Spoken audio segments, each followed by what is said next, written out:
Olá, pessoal. Sejam bem-vindos. Ih, tá com eco, não tá? Celular?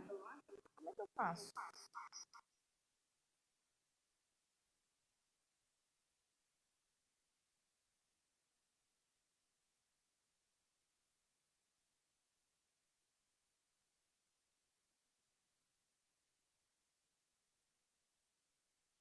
Tá mudo?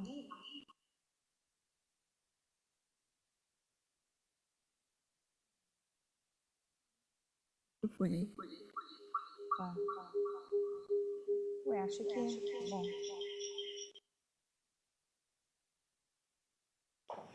Achei que tivesse mudo aqui. Bom, gente, vai ficar assim mesmo.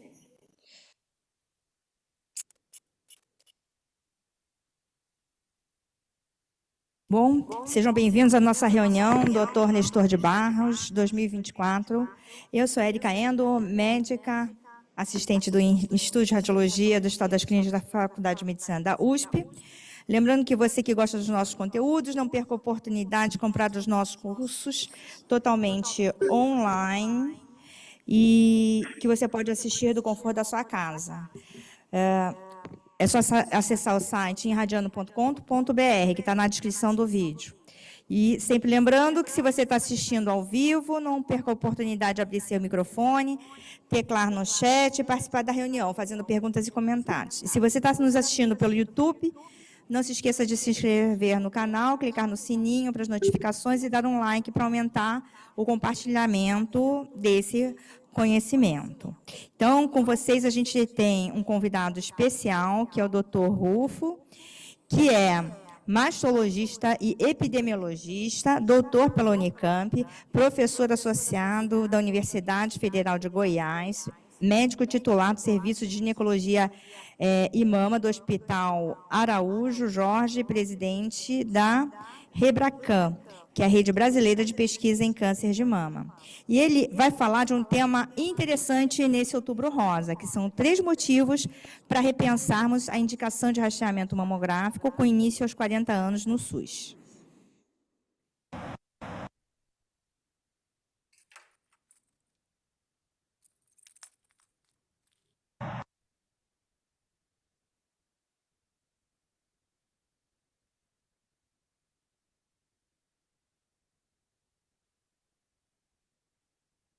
Com vocês a palavra, doutor Rufo.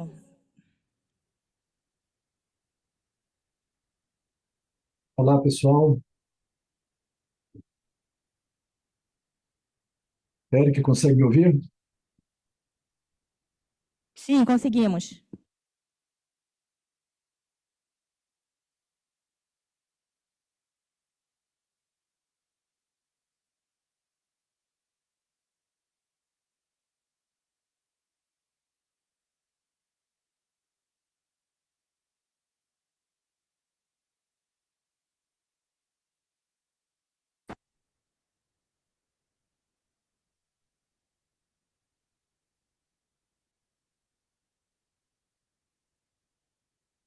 Olha, você parou de compartilhar a tela.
Bom, pessoal, consegue me ouvir?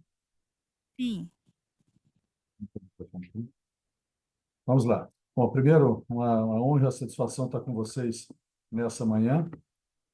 E vamos ver, então, se a gente fala um pouquinho dos 3 motivos. Apesar que todo mundo nessa sala já sabe quais são os motivos, mas é sempre bom nós vermos e falarmos de alguns números que têm me incomodado. Eu estou certo que também incomoda bastante vocês.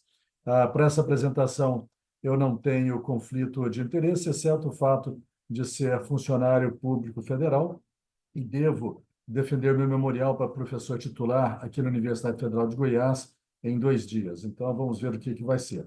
Muito em decorrência do que a gente tem trabalhado em saúde pública e na possibilidade de nós reduzirmos, né, ou tentarmos reduzir, junto com tantos outros, inclusive vocês aí, a mortalidade e, eventualmente, melhorar também a vida dos nossos pacientes. Bom, vocês sabem, nós temos 2 possibilidades reais do que é colocado, de como deve ser feito o rastreamento no Brasil. As 3 sociedades, SBM, o Colégio de Radiologia e a Febrasgo, têm essa vertente e diz, né, que o rastreamento mamográfico deve ser feito a partir dos 40 anos, indo até os 74 anos, ou se essa mulher, né, conforme for ela sendo uma pantera ou uma tigresa, ela com expectativa de vida de mais de 7 anos, manter esse rastreamento que deve ser anual. A ressonância não é recomendada para a população de risco usual e a tomossíntese, nessa última publicação, né, das diretrizes, a tomossíntese ficou como aconselhada. Antes era assim, se achava que deve ser interessante, mas agora ela ficou como aconselhada e sabemos que a qualidade trazida pela tomossíntese e o número de diagnósticos de câncer de mama a cada 1.000 mulheres aumenta se nós compararmos com a mamografia 2D, né, tradicional. Então, isso é fato. E, por outro lado, aquilo que é colocado pelo Ministério da Saúde, INCA, começando aos 50 anos, indo até os 69 anos, de maneira bienal, a cada 2 anos, e sendo também contra a ressonância magnética para o grupo usual, né, de risco usual. Nós sabemos que, quando falamos de rastreamento mamográfico, alguns gostam muito, outros gostam pouco. E o fato dessa dualidade, quase que uma torcida de futebol, eu gosto mais ou eu gosto menos, está baseado naquilo que nós encontramos, né, nos mesmos papers, nos mesmos artigos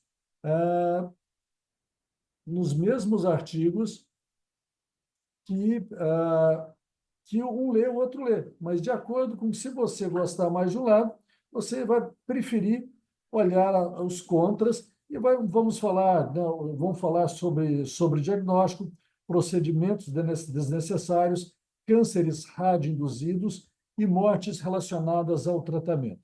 Aqueles que gostam, né, do rastreamento mamográfico e, como eu acredito nessa história, nós vamos falar de redução de mortalidade, que é uma realidade nos países que implementaram o rastreamento, reduzir a taxa de tumores avançados, que, por sua vez, já leva à redução da mortalidade, e também descalonar tratamento, quer seja loco-regional, com radioterapia parcial, com cirurgias menos mutilantes e, principalmente, do ponto de vista sistêmico, com redução da quimioterapia em tumores luminais ou, eventualmente, de redução do duplo bloqueio em casos de estágio 1 para tumores HER2 superexpressos.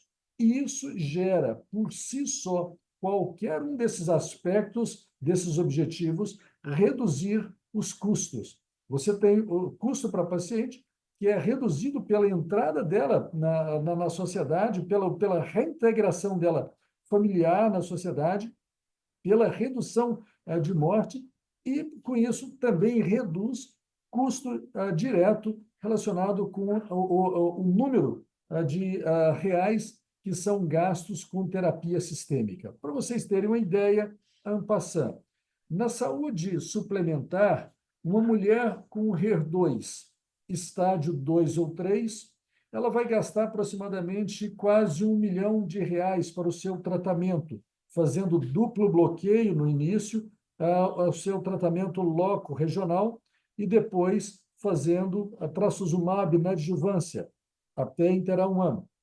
Se essa mesma mulher é detectada no estádio clínico 1, esses R$ 1 milhão caem para R$ 500 mil. É a metade do valor, gente. Então, assim, não tem como, é difícil a gente discutir esse posicionamento, né, sobre o quanto nós podemos mudar em termos de onde alocar o dinheiro.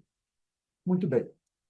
Basicamente, os motivos aqui estão esses, né? E o Luciano apresentou isso em um evento no início agora do Outubro Rosa, no dia 1º, e eu pedi para ele, porque está muito bonito, além das cores, está muito bonito. Olha que interessante. Redução de mortalidade para mulher de 40 a 74 anos, 20% nos clinical trials e até 48% nos estudos observacionais. É muito, não é não, pessoal? É muito a gente falar disso aí, mas é muito bacana. Redução dos tumores avançados, menor risco de quimioterapia e mastectomia e melhor qualidade de vida. Bom, vamos lá.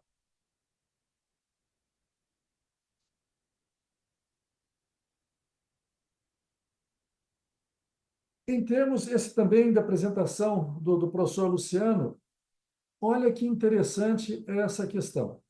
As mulheres, nós vamos ter, dentro daquilo que eu coloquei para vocês, uma outra visão, uma outra possibilidade, em outras palavras, falar de falso positivo, de overdiagnóstico, e hoje eu só acredito em overdiagnóstico de carcinoma in situ, porque eu não consigo pensar em overdiagnóstico que não seja de carcinoma in situ, grau nuclear 1, eventualmente 2, e que ainda assim os estudos precisam nos mostrar isso. E o risco de radiação. O risco de radiação, para vocês terem uma ideia, talvez o melhor trabalho que tenha sido publicado no Brasil veio da Universidade Federal de Goiás, em que, em uma análise estatísticas, utilizando a dose de radiação dos mamógrafos aqui do estado, nós observamos que a possibilidade de cânceres radioinduzidos seria na ordem de aproximadamente entre 2 e 3 para os mamógrafos, 2 a 3 para os mamógrafos de menor radiação, aqueles mais adequados, ou seja, os analógicos e os DRs, 2 a 3 por milhão de mulheres rastreadas, e em torno de 4 a 5 dos CRs para milhão de mulheres rastreadas. Isso são dados hipotéticos e ainda não tem uma confirmação real a respeito disso.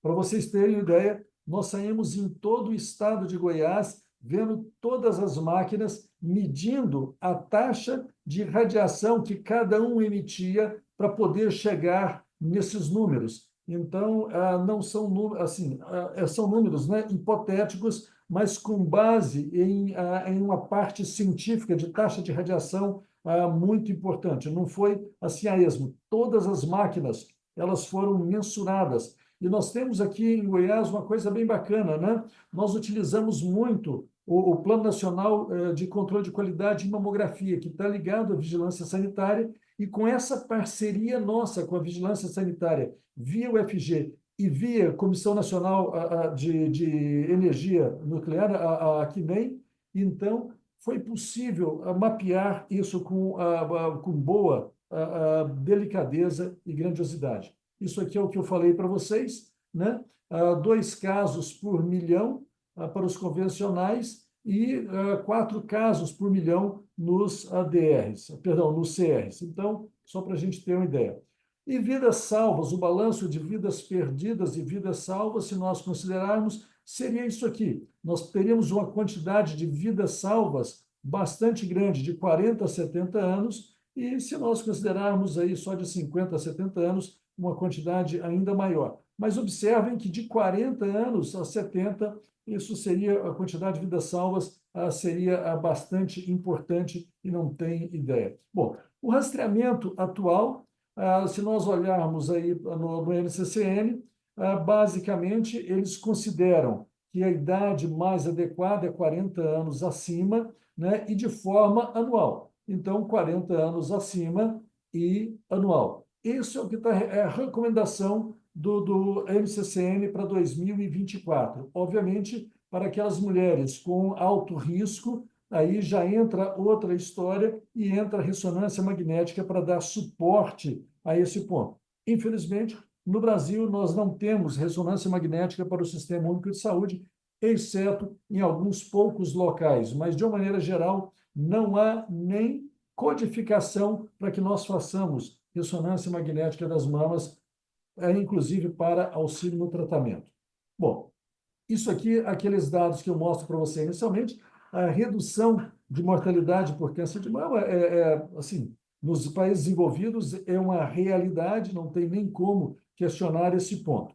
Mas nós temos aí 3 narrativas de cobertura, e vamos falar então dessas 3 narrativas. Isso vale a pena dar uma olhada nisso aqui. A respeito, foi publicado agora no dia 1º de outubro pelo Instituto Nacional do Câncer e fala a respeito de números muito interessantes. A taxa de rastreamento no Brasil, ela pode ser feita de 3 maneiras, de vocês olharem. Primeiro, através da Vigitel, que é uma consulta telefônica nas capitais, e aí parece que o Brasil está bem legal, né? Nós temos aí acima de 70% de rastreamento mamográfico ao longo dos anos, na última década, até 2023. Se isso fosse verdade, 73%, nós estaríamos acima do recomendado pelo Ministério da Saúde, que é 70%. Se isso fosse verdade, já existiria redução da taxa de mortalidade no nosso país, o que não acontece. A outra possibilidade que nós podemos ter de rastreamento, né, quando se fala de rastreamento, é a questão do PNS, Programa Nacional de Saúde. E o Programa Nacional de Saúde diz que também consulta por telefone, né, mas aí não só nas capitais, nos interiores também, aí diz que a mulher brasileira, 54% dela, né, tem rastreamento mamográfico, né? Então, a princípio não estaria tão ruim. É uma outra narrativa. Bom, mas será que a gente sabe que 70% das pacientes, 70% das pacientes utilizam o Sistema Único de Saúde, né? Então vamos trabalhar nisso aí para ver o que está acontecendo nesse aspecto. Muito bem. Isso aqui, não vou nem falar de 40 a 69 anos, vamos falar de 50 a 69 anos, conforme demanda o Ministério da Saúde.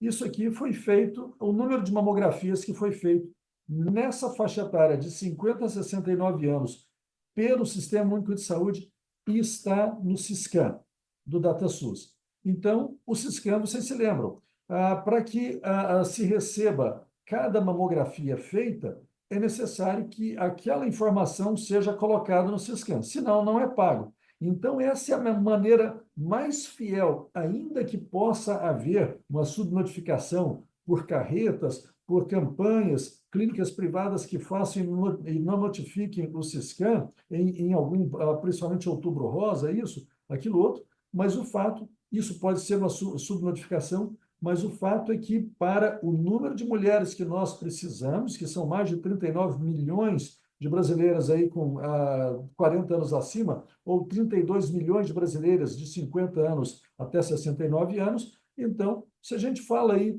de 2 milhões e 800, não dá muito, né, pessoal? Então, e naquele guia, pelo Ministério da Saúde, 2 milhões e 600 mil para o ano de 2023. Não tem como jamais chegar a um rastreamento mamográfico de 50% ou mesmo de 70%. É impossível. Bom, a cobertura mamográfica, nós fizemos esse levantamento, eu apresentei agora na Jornada Paulista de Mastologia. Observem aqui, então, o que acontece. Vamos pegar o ano de 2022. Então, no Brasil, o rastreamento mamográfico, a cobertura mamográfica, a média de 22%, mas em 22, 19%, de 40 a 49 anos. De 50 a 69 anos, 32%.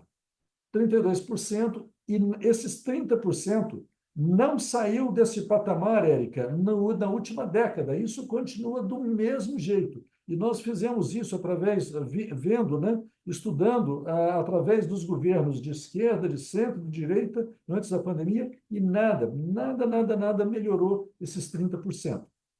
O que acontece? Então, observem aqui um dos primeiros motivos para nós trabalharmos já.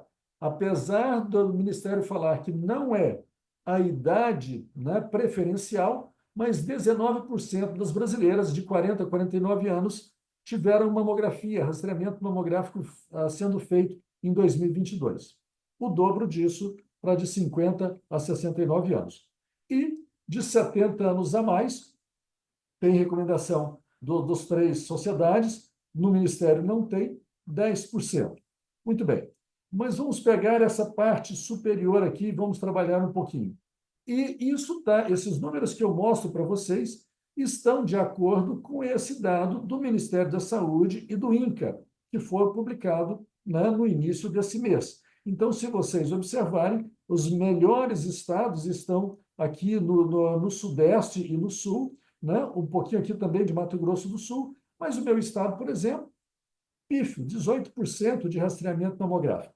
Mas vamos lá, vamos passar um pouquinho além disso aí. Muito bem. Primeiro motivo para a redução, né, da mortalidade aqui seria por que começar aos 40 anos? Olha só, nós vimos que, por os países desenvolvidos, a mortalidade já está caindo, caiu bastante. Aqui, ó, no Brasil, esse é a taxa de mortalidade por câncer de mama na última década e ajustada, né, pela população mundial, que é a mesma que é considerada nos outros grandes estudos. Então, se vocês observarem, de 2015 para cá, não há queda. Essa queda aqui foi em decorrência da pandemia, mas aqui já 2022 já volta, e significa que, infelizmente, ainda não está caindo. A taxa de mortalidade não está mais subindo, ela está estabilizada, mas não está mais caindo. Muito bem.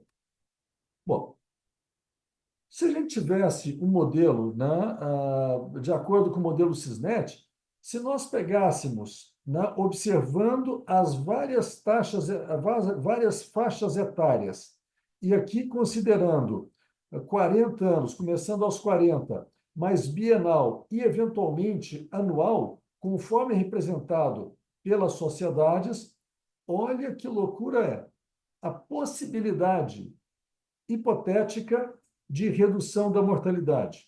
Gente, como é que faz? Quando a gente olha, isso aqui não está caindo, isso aqui é uma possibilidade real que, no meu entender, né, eu não vejo como não pensar, né, em começar também aos 40 anos. Então, nós temos a mortalidade que pode ser reduzida e a possibilidade que nós temos de fazer rastreamento para essa faixa etária também. Bom, aqui, se nós pegarmos, né, a força-tarefa dos Estados Unidos, eles mostram com clareza que, começando ali aos 40 anos, a chance de mortes evitadas por 10 mil mulheres está aqui, né? Então, mostrando mais uma vez essa questão. E aí, então, vem o pessoal dos epidemiologistas brasileiros. Os epidemiologistas brasileiros, ligados ao Ministério da Saúde, eles têm uma dificuldade grande de colocar, e em decorrência deles, boa parte do que nós acreditamos, que a mamografia não está sendo colocada dentro do Sistema Único de Saúde de 40 a 49 anos. Esse trabalho deles, publicado recentemente, em 2024, mostra com muito interesse, eu li com muito interesse. Primeiro, eu fiquei assim meio assustado. Eles mostram vários tipos de possibilidade de morte, Érica, que poderiam ser causadas, né, em decorrência do rastreamento. E aí, o rastreamento levando a um diagnóstico em overdiagnóstico e câncer de mama por aumento de radioterapia, câncer de esôfago, enfim. Uma série, olha só, suicídios associados ao overdiagnóstico, doenças cardiovasculares, eles foram citando uma série de possibilidades de mortes. E aí, então, viram o benefício, né? Mortes evitadas pelo rastreamento. Esse também é um estudo hipotético. mas muito bacana. E eles dividem em um cenário ruim, um cenário mediano e um cenário bom. E aí, então, eu preferi pegar o cenário mediano para trazer para vocês. Olha só, então, na análise hipotética, para morte evitada, para cada 10 mil mulheres, se nós fizermos rastreamento de 50 a 69 anos e de 40 a 49 anos. Olha só isso aqui. Então, mortes evitadas é o mesmo, é o mesmo. Total de mortes causadas pelo rastreamento. Tudo isso aqui, pessoal, que eles lidam. Razão de vidas salvas para vidas perdidas. 50 a 69 anos, 13. E aqui, 8 vidas salvas. Ué, peraí. 8 vidas salvas, aqui por 10 mil, para 40 a 49 anos, é o mesmo dessas quase 10 mortes, 10 mortes evitadas por 10 mil mulheres vistas pela Força Tarefa nos Estados Unidos, que implementou, mudou de 50 para 40 anos. Então, assim, os nossos estatísticos provaram, do ponto de vista, né, dessa análise hipotética deles, que o rastreamento de 40 a 49 anos também funciona de maneira adequada, ou pode, ou deveria funcionar de maneira adequada para o Brasil. Segundo motivo, pessoal, alta incidência e prevalência. Vamos então ver. Essa aqui é a faixa, né, é a pirâmide etária para 2022, de acordo com o censo. Aqui a faixa etária de 40 a 49 anos. Vocês observem, o número de mulheres que estão aqui já começa a reduzir de 45 a 49, né? Mas nós estamos aqui no topo dessa pirâmide, então aumenta. Se nós considerarmos aqui essas outras, são aquelas preferenciais pelo Ministério da Saúde. Mas olha a quantidade de mulheres que está aqui. O que isso gera? Uma possibilidade real de um número grande de mulheres que estão entre 45 e 55 anos, mas que estão também entre 40 anos está mais ou menos aqui. Observe-se aqui a importância que esses dados aqui da FOSP, mostrando que mulheres com câncer de mama no Brasil, boa parte delas, a prevalência maior é de 40 a 50 e de 50 a 60 anos. Se é dessa forma, por que nós não começarmos a trabalhar nessa faixa etária? Nos Estados Peraí, Unidos, parou de esse aparecer. fenômeno... Desculpa, Rufo. Voltou. Posso continuar? Pode. Ok. Nos Estados Unidos, esse mesmo fenômeno ocorre. Se vocês observarem, mulheres até 50 anos também está aumentando, né, o número de câncer nessa faixa etária. E daí eu fiz esse levantamento utilizando mulheres tratadas no Sistema Único de Saúde. Muito bem. E aí, diferentes faixas etárias. Olha aqui, até 40 anos está aumentando. Aqui, ó, 40 a 49 anos está aumentando, 50 a 59 anos também, e a mais de 70. Então, todas as faixas etárias estão aumentando. Mas, pasmem, a faixa etária que mais está aumentando é de até 39 anos, que nós não utilizaremos essa faixa etária como vai funcionar. Nós precisamos montar uma outra estratégia para essas mulheres estar preparados para esse grupo etário que está aumentando. Mas se nós pegarmos de 40 a 49 anos, logo na sequência é o grupo que mais está aumentando. 5,3% ao ano de aumento. Isso acontece de 2015 a 2023. Se nós pegarmos aí de 50 a 69 anos, esse aumento é de 4,4% ao ano. E acima de 70 anos, 4,0% ao ano de aumento. Então, observe, de 40 a 49 anos é outra justificativa que nós não podemos deixar de levar em consideração, Érica. E o terceiro motivo, gente, isso aqui é a minha dor. Isso aqui é o que me faz, sabe, mais sair do sério, né, quando eu vejo. Alta taxa de estágio 3, estágio 4 é o diagnóstico. Aqui eu estou apresentando para vocês, não são dados que eu produzi, são do Ministério da Saúde. E o que fala o Ministério da Saúde? Que, olha aqui, nós temos de carcinoma in situ no Brasil, isso é Brasil, né, do registro hospitalar de câncer. Aqui tem um pouco de privado, a vasta maioria SUS. Observe, então, de 2000 até 2020, 20 anos. Olha a taxa de carcinoma in situ que nós temos, 5%. Gente, vamos falar de overdiagnósticos com 5% de rastreamento mamográfico no Brasil? Aí me cheira o absurdo. Vocês querem ver absurdo? Então, olha isso aqui. 12% de estádio 4. 12% de estádio 4. Você sabe o que significa 12% de estádio 4? Pelo menos o dobro do que acontece de estádio 4 em qualquer outro país desenvolvido do mundo. O dobro. Então, isso está muito além daqueles 9% que foram apresentados, aliás, um pouco menos, em torno de 7% que foi apresentado pelo estudo Amazônia 3, mas 12%, pessoal, é absurdo. É absurdo. Isso aqui nós não estamos falando que é doença agressiva. Parte é, eu diria para vocês, 3, talvez até 5%. Mas o dobro, quase 3 vezes isso, é falta de zelo, é falta de alguma coisa, né, de saúde pública que está acontecendo assim, ó, nas 2 últimas décadas, 20 anos, 20 anos. Tirando, né, os estádios 3, que contam aí para mais 30%. Muito bem. Então, esse paper, essa carta editor, nós publicamos na RAMB no finalzinho de setembro, né, e mostram para vocês o motivo também que me impele a falar. Nós temos que começar rastreamento de 40 a 49 anos pelo SUS. Essas mulheres são SUS, são do DataSUS, e observe, então, em 2022, pós-pandemia, de 40 a 49 anos, 60% das brasileiras atendidas pelo SUS, estádio 3 e 4. Ao passo que, de 50 a 69 anos, 52%. Nós estamos deixando boa parte dessas mulheres, que nós temos uma alta prevalência de 40 a 49 anos, grande parte delas ficando para trás, por não serem rastreadas, por estarem fora, né, da citação de idade preferencial pelo Ministério da Saúde, né, nesses últimos 20 anos. Eu fiz, então, né, a gente já indo para o final, a projeção de vidas salvas com redução do estadiamento.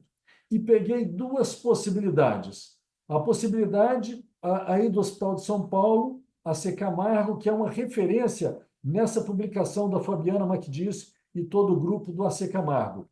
Então, basicamente, é o seguinte, se vocês observarem a projeção, né, da população brasileira aqui do AC Camargo, né, 37% estádio clínico 1 e 2, aqui, ó, estádio 3 e 4, 26%. Na projeção da população brasileira, observem isso. Aqui, então, o estudo Amazônia 3, a projeção do que foi, dentro do que foi descrito dentro do Amazônia 3, em torno de 23%, 22% de estádio 3 e 4. E na projeção da população brasileira. Observe, então, aqui o que eu encontrei. Assumindo essa questão de 10% de redução absoluta que nós poderíamos ter ganho, nós teríamos, né, aproximadamente, na projeção do AC Camargo, 1.500 vidas salvas por ano. E na projeção do estudo Amazônia 3, quase 4.000 vidas salvas de brasileiras por ano. Bom, pessoal, é difícil, né?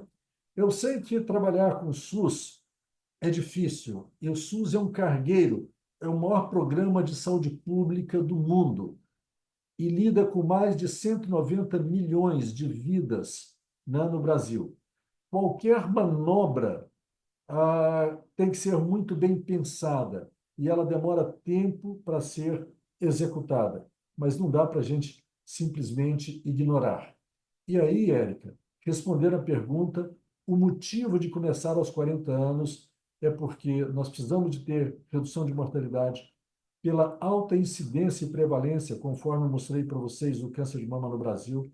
Infelizmente, pelas altas taxas de estadiamento 3 e 4, muito acima das demais faixas etárias. E aí é difícil, né, a gente ver tumores dessa natureza ainda continuando a acontecer por falta de acesso a essas pacientes. Obrigado, pessoal. Era isso e fico à disposição de vocês para discutir. Parabéns, Rufo. Muito obrigada. Gente, está dando eco aqui. Muito obrigada, parabéns pela apresentação, foi muito boa. Eu adoro que você faça parte aqui do nosso Outubro Rosa, sempre com dados atualizados eu vou tirar isso aqui, do Brasil, né? Que você sempre gosta de falar sobre isso, eu acho isso super importante. E queria também parabenizar a Linei, que está aqui, a Vera Aguilar, esse pessoal que vocês também, da Sociedade Brasileira de Mastologia, que fazem parte dessa luta contra o câncer de mama, né? Essa luta para o rastreamento do câncer de mama a partir dos 40 anos. Então, eu gostaria de abrir para todo mundo falar sobre isso, fazer algum comentário. Quer começar, Linei?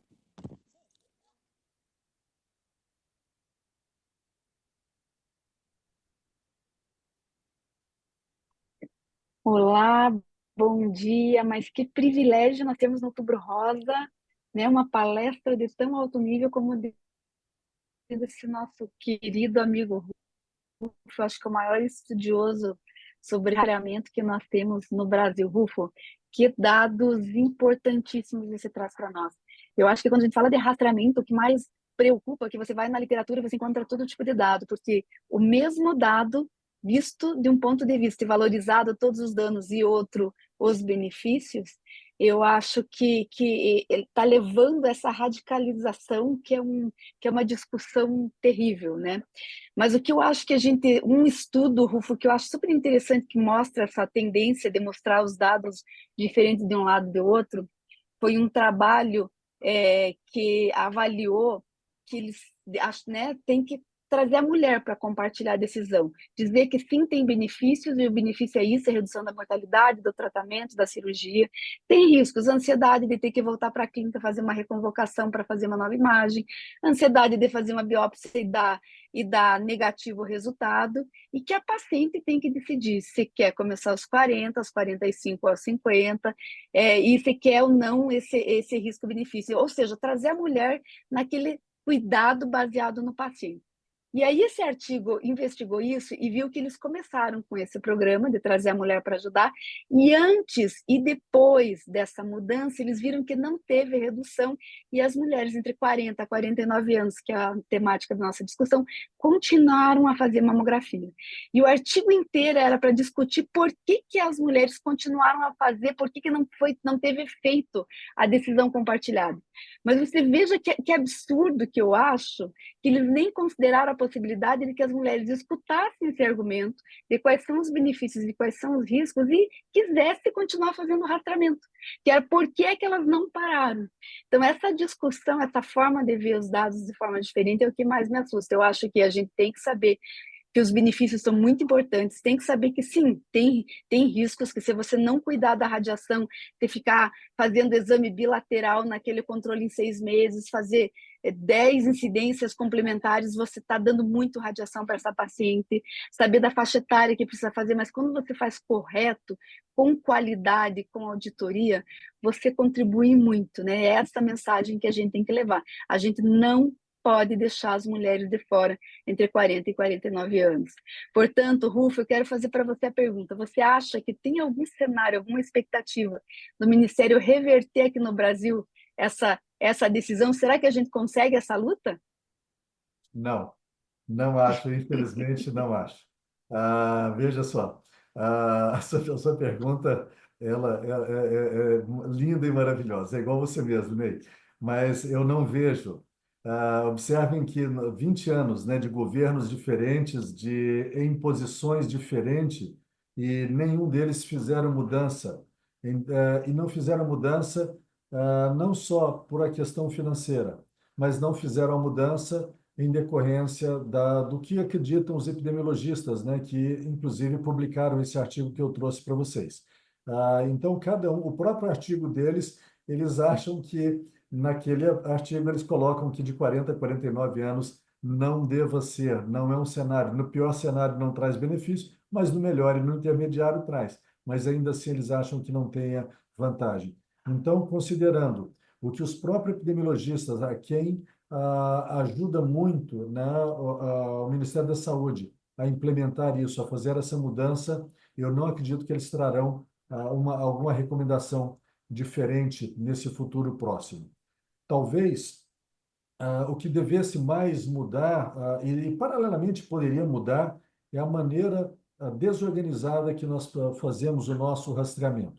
E uma das partes mais importantes hoje é que não é só a questão da qualidade da demografia. A qualidade da demografia ela é fundamental, né? A Linei falou, e isso é absolutamente correto.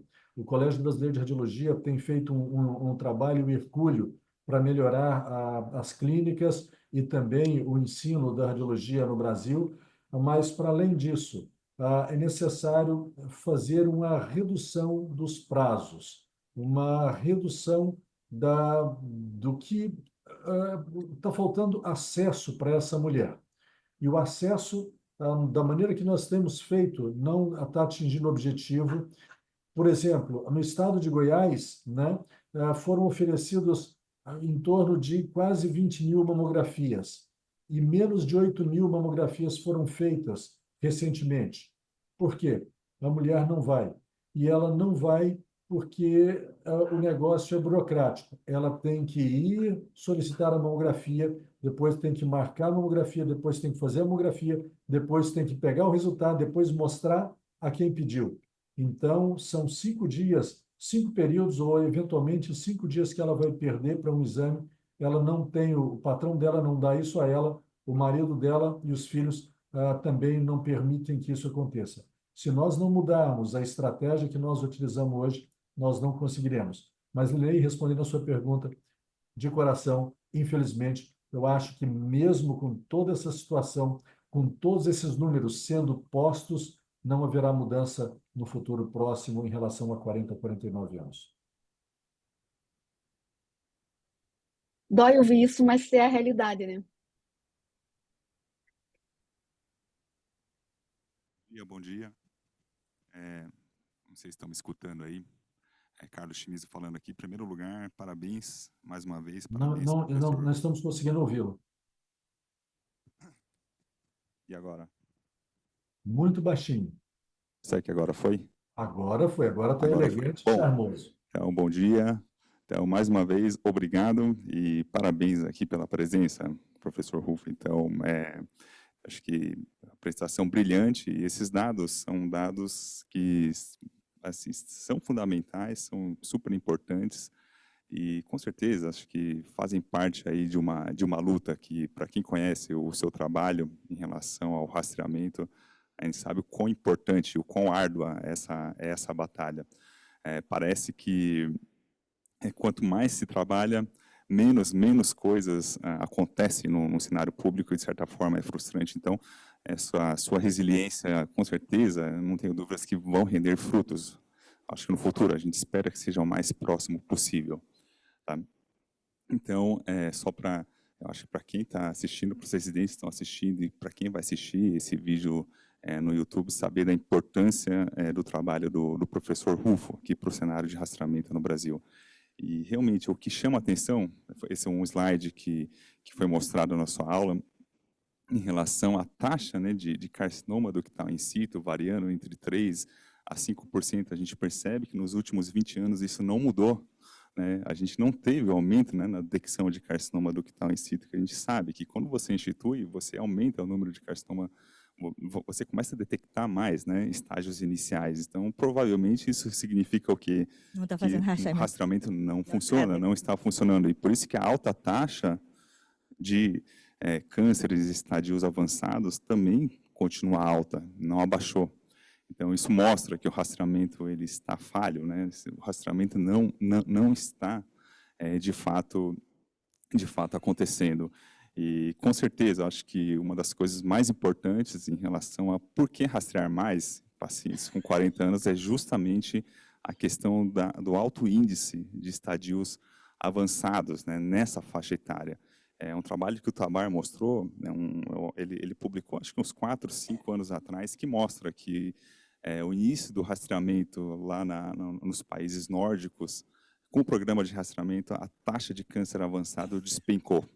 Né? Isso foi fruto do rastreamento. Então, por isso que o rastreamento ele acaba fazendo diferença, ele salva a vida, justamente que você consegue ir reverter esse quadro. Infelizmente, no Brasil, nos últimos 20 anos, parece que nada mudou, apesar da discussão, apesar aí dos dados, né, que a gente tem, né, disponível. Então, professor Rufo, eu tenho aí 2 perguntas. Uma pergunta, eu acho que já foi respondida em relação ao acesso, né? Qual que é o principal problema? Por que a gente não consegue, né, rastrear, né, implementar o programa de rastreamento? Uma das questões em relação à burocracia que foi citada, a dificuldade de acesso, a necessidade de pedir no médico. Na verdade, talvez mamografia devesse ser tratada igual vacina, né? O paciente chega no posto, já fez mamografia esse ano? Não fez, então faz. Né? Sem burocracia nenhuma e coisa do tipo. Né? Assim, é uma questão até de oportunidade, a paciente está lá e ela já faz. Então, e no seu caso, o senhor vê algumas medidas adicionais administrativas que poderiam facilitar o acesso à mamografia? E a minha pergunta, a segunda pergunta é em relação acho que uma pergunta que eu te fiz ano passado. Né? É importante rastrear, com certeza, não resta dúvidas que a gente precisa rastrear a partir dos 40 anos. E naquele dado que foi mostrado no seu slide, que os estadios avançados eles estão aumentando na faixa etária, né, abaixo de 40 anos. Será que a gente deve também, depois de vencer essa batalha, né, do início aos 40 anos, começar também a pensar em rastrear abaixo dos 40 anos, talvez aqui no Brasil? Deixa eu só complementar a pergunta do Chimizo. Parabéns, Chimizo, pelas perguntas aí, que são super interessantes. Tem sem querer politizar, tá? Como o Ministério da Saúde só recomenda a mamografia a partir dos 50, o senhor sabe, né, doutor Rufo, que a gente até perguntei para o senhor que o Lula tinha feito um decreto que, se o médico recomendasse, ela poderia fazer mamografia anual a partir dos 40. Aí teve aquela lei da Dilma, que falou que o governo federal só pagaria uma mama. Lembra disso, né? Que teve essa polêmica toda. Hoje ainda, eu tenho amigas que, né, com pouco acesso à saúde privada, e eu fazendo o pedido para a pessoa, não aceitaram fazer na rede pública. Então, eu gostaria que o senhor falasse, já que vai ficar no YouTube, o que falar para essas pacientes, né, com os 40 anos, que elas ficam vendo as propagandas, mas não têm acesso.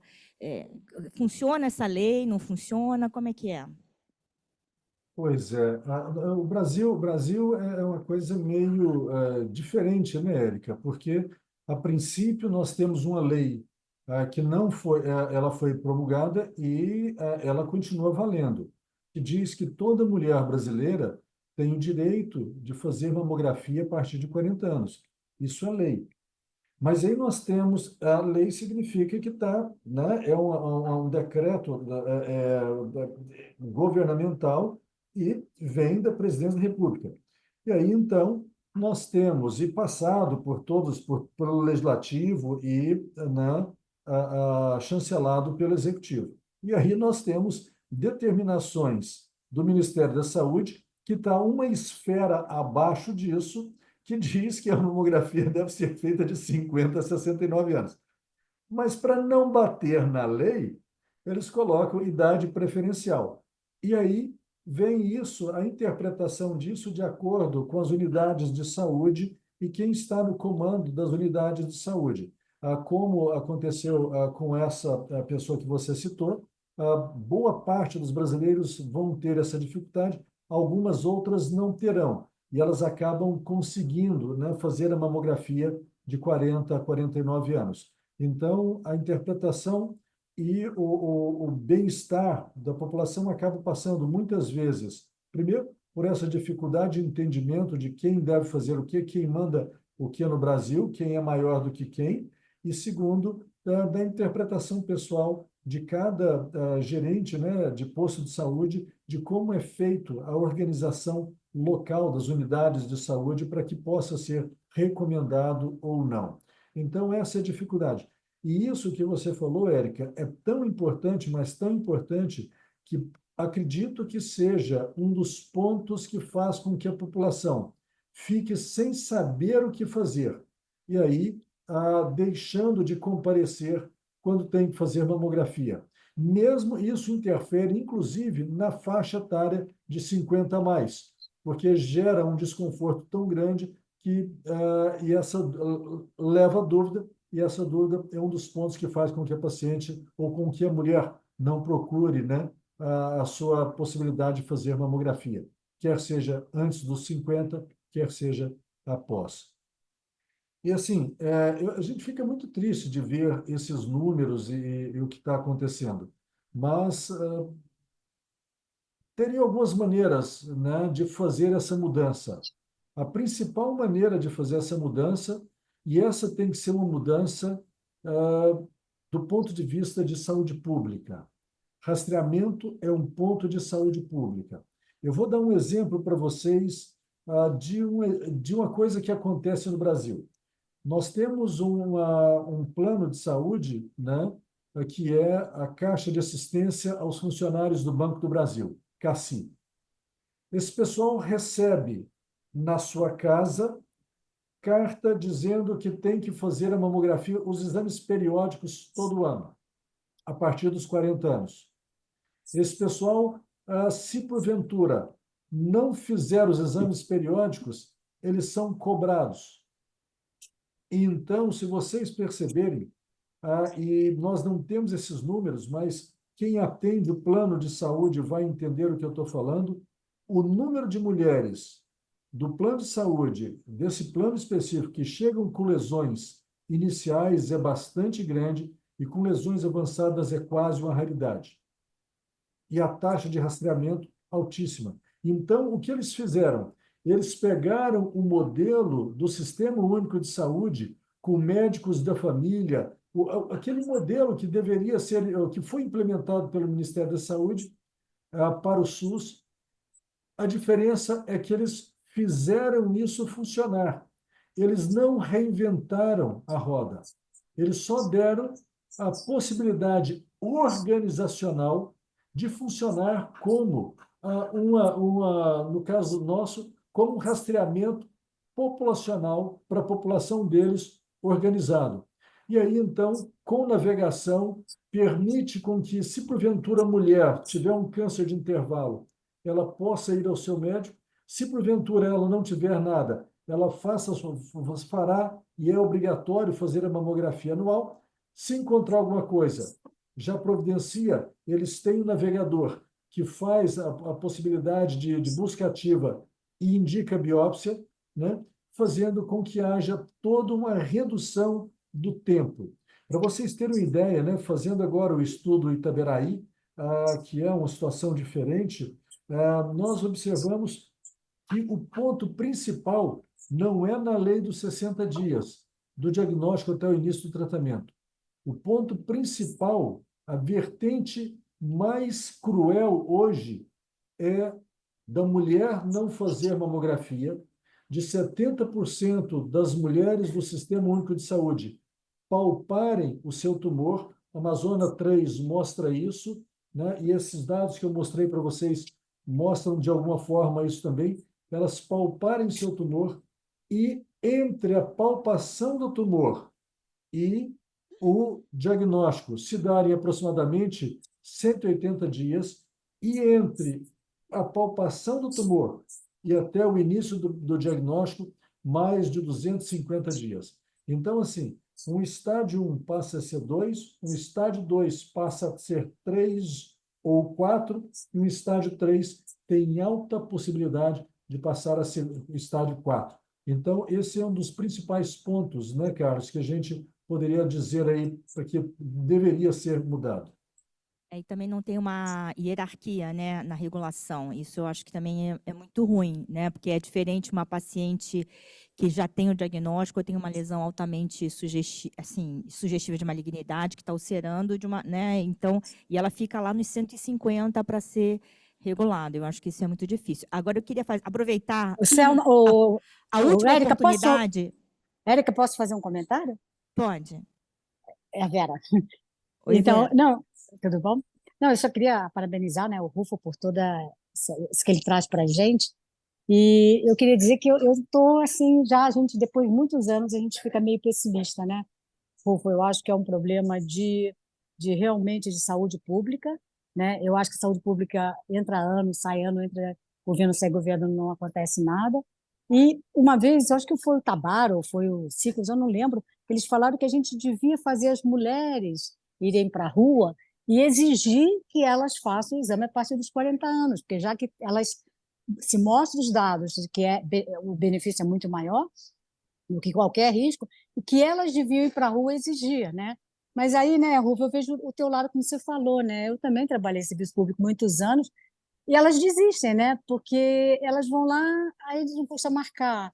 Aí vão outra vez, não tinha o TEC, outra vez não tinha filme. Elas desistem, né? Aí, agora você falou isso, educar assim, me deu uma ideia, será que a gente não deveria fazer a pressão no lugar que a gente trabalha? Por exemplo, o Fleury, né? Eu acho que 70, 80% dos funcionários do Fleury são mulheres, né? Será que elas estão fazendo? Será que elas têm esse direito de fazer o exame a partir dos 40 anos, né? O que o Cassis fez para o Banco do Brasil, né? Talvez fosse uma via, né, de tentar melhorar esses dados muito ruins do Brasil. Posso, complementando o que a Vera falou, era justamente o que eu ia falar. Vera, muito obrigada pela sua fala, seus comentários, né? É o seguinte, aproveitando que a Linei está aí, você que é envolvida com a Sociedade Brasileira de Mastologia, nessa época de Outubro Rosa, é uma época muito sensível, onde as clínicas também divulgam seu nome nessa época, né? Mostrando que são boas, né? O Fleury faz uma campanha que ele ainda, além de fazer a mamografia, ele faz, eu acho que exames cardiológicos, alguma coisa assim. E outras clínicas também, porque a gente trabalha no Fleury. E aí, o que acontece? Eu queria saber se poderia, conjuntamente, o CBR com a SBM, fazer e falar para as clínicas, olha, se vocês quiserem fazer divulgação, vamos colocar uma lista aqui das empresas, das clínicas que nesse mês de Outubro Rosa vão entrar na campanha, temos disponíveis não sei quantas, tudo bem, não vai ser suficiente, mas pelo menos vai ser uma forma, porque assim, nossa sociedade, infelizmente, é movida pelo capital. Isso é uma propaganda barata, assim, barata, porque você vai divulgar o nome da sua clínica, você vai ajudar as mulheres, a neurociência explica isso, que você vai ter um apego, nossa, esse lugar é super legal, ele faz exame de graça para a gente, olha, um exame de qualidade que faz para a gente, botando na sociedade, olha, a gente pode, todo mundo dá aula e pode falar, olha, esses lugares, procurem na Sociedade Brasileira de Mastologia, os lugares que fazem, procurem no Colégio Brasileiro de Radiologia, o que fazem, entendeu? Eu acho que seria uma forma da gente tentar ajudar as pessoas por fora, né? Não é obrigação das clínicas fazerem isso, mas já que fazem, eu mesma, que quero procurar para essa minha amiga, coitada, eu não consigo, porque eu falo assim, gente, como é que faz para cadastrar, para fazer o exame de graça nessas clínicas? E você consegue fazer em lugares ótimos, né? Que dispõem de exames gratuitos nessa época do ano. O que vocês acham? Linei e Rufo. Linei?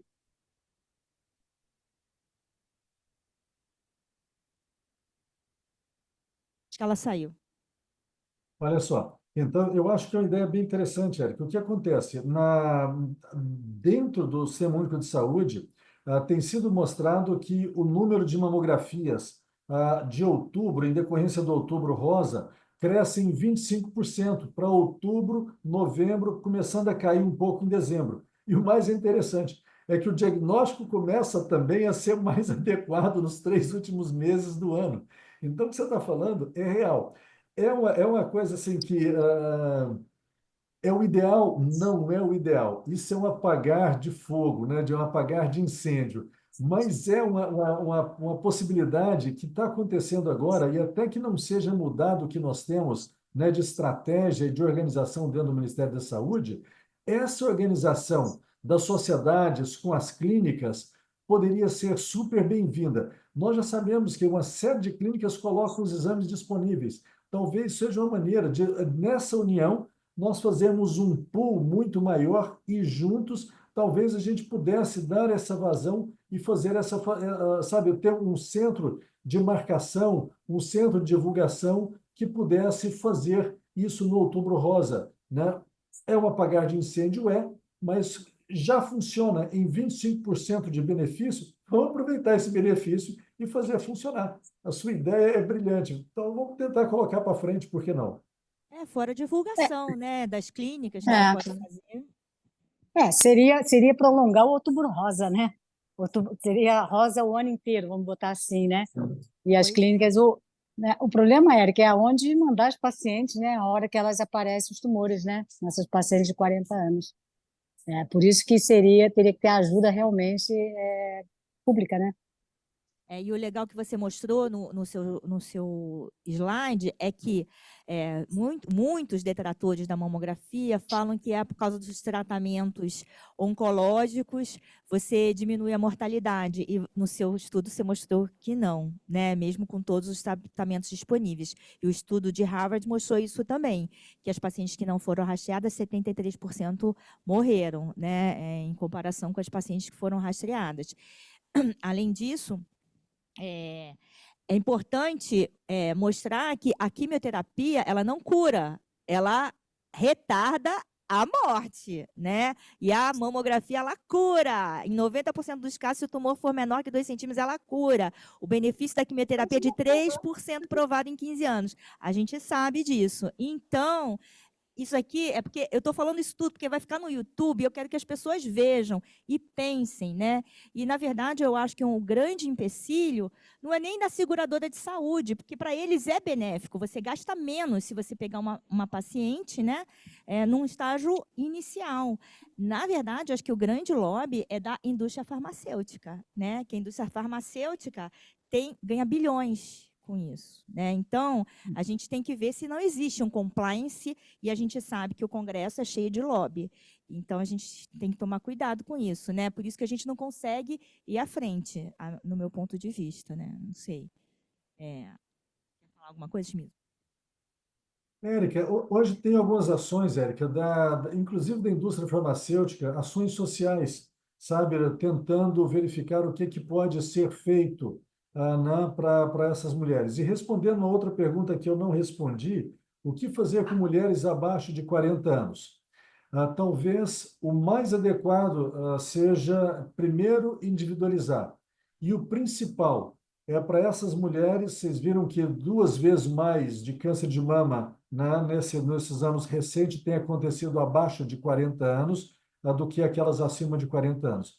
Para essas mulheres, alguma coisa que já está sendo colocado em voga, alguns estados brasileiros já saíram em relação a isso, com leis próprias, leis estaduais, e o estado de Goiás, que também sai um pouco na frente, já colocando em prática, que é a testagem genética, né, para essas mulheres, a possibilidade de você oferecer o sequenciamento genético passa a ser uma realidade, e dentro disso seria uma maneira mais adequada de rastrear, de oferecer alguma coisa a mais, alguma discussão a mais, incluindo a possibilidade de mastectomias profiláticas, né? Então, isso começa a acontecer no último ano, e eu acredito que será um diferencial para nós trabalharmos com essas mulheres abaixo de 40 anos. Fora isso, em termos de rastreamento, seria mesmo o autocuidado e dar suporte para essa mulher e, principalmente, a identificação daquelas que teriam um risco maior. Alguém tem mais alguma pergunta a fazer?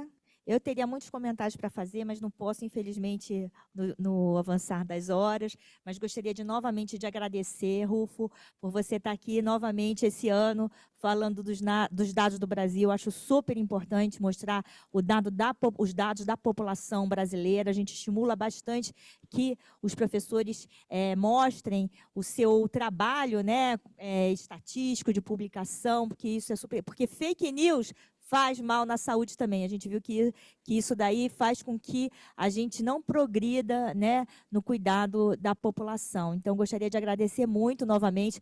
Parabéns. Manda depois o link da sua defesa lá, né, para a gente poder assistir seu memorial. E é isso. Muito obrigada a todos pela presença, pelos comentários. Linei, Vera, Chimizo e todo mundo que está assistindo. Acho que o Chimizo tem palavras finais aí para falar. Eu queria agradecer mais uma vez aí, professor Rufo, pela presença. É sempre importante ter esse tipo de palestra, principalmente porque ela fica gravada e ela pode ser assistida e que essa mensagem ela seja transmitida e ela fique permanente, né? Essa é uma luta constante, principalmente para quem trabalha com câncer de mama e vivencia isso aí e sabe que você fazer o diagnóstico precoce, você evitar estadios avançados, você não salva a vida, né, só dessa mulher, mas de uma família inteira, né, que vem junto. Então, mais uma vez, obrigado, tá? E parabéns por esses dados e obrigado aí por encabeçar essa luta, né, que essa árdua luta que está sendo travada aí há muito tempo e que acho que tem bastante chão pela frente. Obrigado, pessoal. Lembrando que amanhã à tarde, depois eu mando o link para vocês, amanhã à tarde tem a qualificação de doutorado, que boa parte desses dados estarão compilados nessa qualificação. Então, quem quiser aprofundar mais em termos de rastreamento populacional do SUS e também de estadiamento no país, vai ser bem interessante. São alguns papers que foram compilados nessa qualificação de doutorado. Eu envio para vocês o link. E quem quiser seguir, vai ser bem interessante. Forte abraço e uma linda tarde a todos. Muito obrigada, pessoal. Lembrando, mamografia salva vidas, a partir dos 40.